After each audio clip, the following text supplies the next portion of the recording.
जब से सरकार आई है महोदय, तब से राज्यसभा में उसका बहुमत नहीं होने के कारण ये इन प्रकार से उन्होंने अपने जितने भी कानून यहां पर लाने का प्रयास किया जिसमें वो नहीं चाहते थे कि मतदान किया जाए, उसको उन्होंने मनी बिल में परिभाषित कर दिया।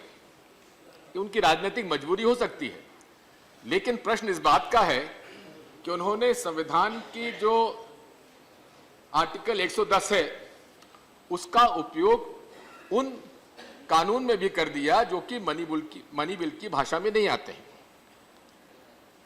सर, फाइनेंस बिल 1 फरवरी को लोकसभा में पेश हुआ और लगभग 1.5 महीने से ज्यादा वित्त मंत्री जी चुप रहे और जिस दिन लोकसभा में ये फाइनेंस बिल डिस्कशन के लिए आ रहा था, भारी भरकम उन्होंने अमेंडमेंट्स लाए जिसका कि पूर्व उदाहरण हमारे प्रजातांत्रिक व्यवस्था में देखने को नहीं मिलता। और उसके बाद उन्होंने वहां से उसको पारित करा दिया और यहां पर ले आए। जैसा कि मेरे पूर्व वक्ताओं ने कहा है, बहुत बड़े पैमाने पे स्वीपिंग चेंजेस किए गए और जैसा कि कपिल सिब्बल जी ने कहा था कि सरकार चुनी गई है मिनिमम गवर्नमेंट मैक्सिमम गवर्नेंस, लेकिन जो इसमें प्रावधान किए गए हैं, जो अधिकारियों और कर्मचारियों को दिए जा रहे हैं, उससे तो लगता है कि मैक्सिमम गवर्नमेंट मिनिमम गवर्नेंस। मैं आपसे अनुरोध करना चाहता हूं कि 40 ऐसे कानून हैं जिनको कि इस फाइनेंस बिल के अंतर्गत लाकर उसमें अमेंडमेंट किए गए हैं और उसमें से अधिकांश केवल 3 को छोड़कर पार्ट 7, पार्ट 10 और पार्ट 13, इनको छोड़कर सारे के सारे ऑर्डिनरी बिल हैं, फाइनेंस बिल नहीं है। इसका मतलब यह है कि सरकार ने जो राज्यसभा के सदस्यों का एक अधिकार था उसमें चर्चा करने का, उसमें अमेंडमेंट्स लाने का, वो अधिकार भी हमारा छीन लिया। मैं आपसे अनुरोध करना चाहता हूं कि इस सरकार ने अपने चुनाव घोषणा पत्र में यह वादा किया था कि इंस्पेक्टर राज समाप्त किया जाएगा, लेकिन यहां इंस्पेक्टर राज इतने बड़े पैमाने पर ले आए हैं कि छोटे से छोटा अधिकारी तक को यह अधिकार दे दिया गया है कि वो बिना कारण बताए, पूर्व में हमारे चिदम्बरम जी यहां मौजूद हैं, कभी कोई रेड होती थी तो उसकी लिखित में इजाजत ली जाती थी और लिखित में इजाजत लेने के पश्चात जब रेड डालकर ट्रिब्यूनल के सामने प्रस्तुत भी किया जाता था तो उसका विधिवत कारण दिए जाते थे, किन कारणों से यह रेड की गई। अब ये सारे किसी भी कारण को बताने की आवश्यकता नहीं है। पूर्व में कमिश्नर से नीचे के लोगों पर रेड करने का अधिकार नहीं था, अब आपने असिस्टेंट कमिश्नर तक को यह अधिकार दे दिया है। इससे स्वाभाविक है कि जिस प्रकार के हालात हैं वसूली होगी और बड़े पैमाने पे वसूली हो भी रही है। माननीय सभापति महोदय, जब से सरकार आई है, आप किसी भी चार्टर्ड अकाउंटेंट से पूछ लीजिए, जो सामान्य तौर पर नोटिस देने पर जो एक रेट फिक्स थी बिटवीन चार्टर्ड अकाउंटेंट और इनकम टैक्स अधिकारियों के, उसमें 4 से 5 गुना वृद्धि हुई है। जो काम 10,000 में निपटता था वो अब लगभग 50,000 से 1 लाख में निपटेगा। यही नहीं है, आपने डिमोनेटाइजेशन के बाद 18 लाख लोगों को आपने नोटिस दिया है और 18 लाख लोगों का यदि मिनिमम 5 लाख का भी नोटिस दिया गया है तो 90,000 करोड़ के नोटिस आपने इशू हुए और ये सारा खेल इनकम टैक्स अधिकारियों का, कस्टम्स अधिकारियों का, ये खेल नोटिस देने पर ही खुलता है।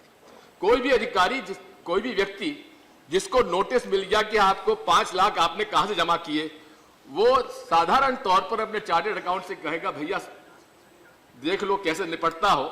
10% से लेके 20% में प्रेमचंद गुप्ता जी ज्यादा इस बात को मुझे बता पाएंगे कि किस प्रकार से ये समझौता होता है। और अगर आप समझ लें कि यदि 10% में भी समझौता हुआ तो 90,000 करोड़ का समझौते में 9,000 करोड़ का लेन देन होगी। इसको आपको स्वीकार करना पड़ेगा। मैं आपसे अनुरोध करना चाहता हूं कि आज मेरे जो अमेंडमेंट्स आए हैं उसके बारे में आपको अलग से मैं अपनी बात कहूंगा, उसका समय अभी जाया नहीं करना चाहता। लेकिन आज शरद पवार जी ने जो बात कही है वो वाकई में एक बहुत ही गंभीर बात है। इस देश में सहकारिता के क्षेत्र में किसानों का भला होता आया है। रूरल कोऑपरेटिव बैंक्स के अधिकार नोटबंदी में समाप्त कर दिए गए। 9 तारीख को कहा गया कि आप जमा भी कर सकते हैं और आप लौटा भी सकते हैं, लेकिन 13 तारीख को अधिकार छीन लिए गए। 14 तारीख को, यानी कि 10, 11, 12, 13 नवंबर 4 दिन के अंदर लगभग 44,000 करोड़ रुपए इन रूरल कोऑपरेटिव बैंक्स में जमा हुए। अब वो उनके पास है, उनका ना तो वो खर्च कर सकते ना उसका लोन दे सकते। ये उनके पास एक फिक्स कैपिटल होगी जिस पर उनको ब्याज भी देना पड़ रहा है। आपके निर्देशन पर हम चाहेंगे कि वित्त मंत्री जी इसका जवाब दें। लेकिन मैं आपसे अनुरोध करना चाहता हूं कि एक तरफ तो जहां रूरल कोऑपरेटिव बैंक्स को ये जमा करके और नोटबंदी का कोई अधिकार नहीं किया गया, वहीं मेरा ये आरोप है अर्बन कोऑपरेटिव बैंक्स को यह अधिकार दिया गया, शेड्यूल बैंक्स को अधिकार दिया गया। और माननीय उपसभापति महोदय, गुजरात के एक भूतपूर्व भारतीय जनता पार्टी के विधायक जी ने तो लिखित में प्रधानमंत्री जी को पत्र लिखा है कि फला फला व्यक्ति के लोग खुलेआम 1 करोड़ के पुराने नोट ले रहे हैं और 67.5 लाख रुपए के नए नोट दे रहे हैं।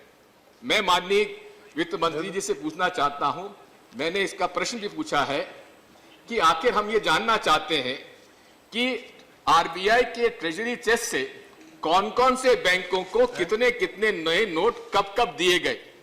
मेरा यह आरोप है कि अहमदाबाद कोऑपरेटिव बैंक जो अहमदाबाद में है उसको बड़े पैमाने पर नए नोट दिए गए हैं। मैं माननीय वित्त मंत्री से पूछना चाहूंगा, वे अपने जवाब में हमें इस बात की जानकारी दें कि आखिर अहमदाबाद अर्बन कोऑपरेटिव बैंक को कितने नए नोट दिए गए हैं, क्योंकि आप ही की पार्टी के भूतपूर्व विधायक ने यह आरोप आप पर लगाया है। सर, मैं यह भी कहना चाहता हूं आपसे कि अभी ज्यादा समय नहीं, I'll confine myself to 10 minutes। अभी मुझे जानकारी मिली है कि एनजीओज ने, जो इस देश के सबसे जाने माने एनजीओज हैं, उन लोगों ने मेरे पास भी एक मेमोरेंडम दिया है और उन्होंने इस बात की आपत्ति की है कि एक तरफ आप एनजीओज की फंडिंग पर रोक लगा रहे हैं, एक तरफ आप ईमानदारी से जो जनता के बीच में काम करने वाले एनजीओज हैं उनके काम में आप बाधा डाल रहे हैं, उनके एफसीआरए क्लियरेंसेस आप समाप्त कर रहे हैं, दूसरी तरफ आप पॉलिटिकल फंडिंग के लिए आप खुली छूट दे रहे हैं। अब किसी को यह बताने की आवश्यकता नहीं है कि आपने कितनी राशि किस पार्टी को दिया। स्वाभाविक है इसका लाभ किसको मिलेगा, इसको कोई रिसर्च रॉकेट साइंस नहीं है। माननीय उपसभापति महोदय, मूल रूप से अपनी ही पार्टी को पूरा फायदा दिलाना और उस पर कैप हटा देना और उसको एनोनिमिटी रखना, ये अपने आप में ये बात बताता है कि भारतीय जनता पार्टी की नीयत केवल दूसरों को परेशान करने की है और उसका राजनीतिक लाभ लेने की है। मैं आपसे अनुरोध यह भी करना चाहता हूं कि जहां उन लोगों ने ये कैपिंग की बात की है, वहीं ये बात भी उन्होंने की है कि आधार के बारे में आज चर्चा होने वाली है। आज ही आप देखेंगे कि एमएस धोनी के जो आधार कार्ड था, माननीय मंत्रालय के मंत्री जी के कार्यालय ने ही उसको पब्लिक कर दिया। ये सरकार सब लोगों को सर्वेलेंस में रखना चाहती है। रखे, हमें आपत्ति नहीं है, क्योंकि इस टेक्नोलॉजी की एज में कोई किसी से छुपा हुआ नहीं है, लेकिन इनकी जो बदनीयती है वो इस फाइनेंस बिल के माध्यम से सामने आती है, इसलिए हम इनका विरोध करते हैं। मैं आपसे इतना ही अनुरोध करूंगा कि मेरे अमेंडमेंट्स जो हैं मैं सदन के सामने प्रस्तुत करना चाहूंगा और सदन के सभी माननीय सदस्यों से प्रार्थना करना चाहूंगा कि मेरे अमेंडमेंट्स, जो कि बुनियादी तौर पर ये सरकारी अधिकारी कर्मचारियों को अधिकार देने वाली बात है, इंस्पेक्टर राज लाने वाली बात है। इस पर नियंत्रण करने के लिए ये जरूरी है कि उन अमेंडमेंट्स को स्वीकार किया जाए। मैं भारतीय जनता पार्टी के उन सभी लोगों से भी प्रार्थना करूंगा जिनको इस अमेंडमेंट में वाकई विश्वास नहीं है और जो असिस्टेंट कमिश्नर, डिप्टी कमिश्नर से पीड़ित हो चुके हैं, वो कम से कम मेरे अमेंडमेंट्स का साथ दें। धन्यवाद। Thank you very much, Digvijay Singh ji. Thank you very much.